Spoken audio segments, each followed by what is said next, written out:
how to send report to a Facebook profile. Now, the reason why we send report to a Facebook profile could be because this specific Facebook profile has been harassing us on Facebook constantly, or it could be they are bullying us on Facebook. It could also be because of misusing a specific identity that isn't theirs.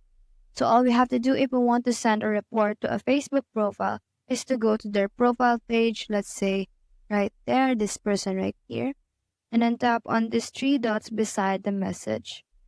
Now the next thing to do is to tap on report profile right here. And now we are able to give reasons to Facebook as to why we want to report this specific Facebook profile.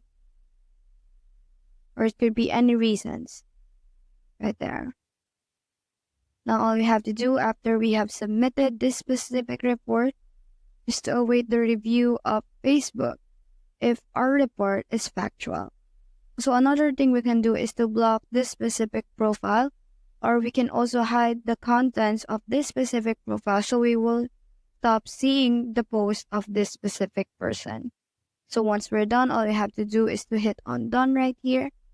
And now we have successfully reported this specific Facebook profile. So that's how to send report to a Facebook profile.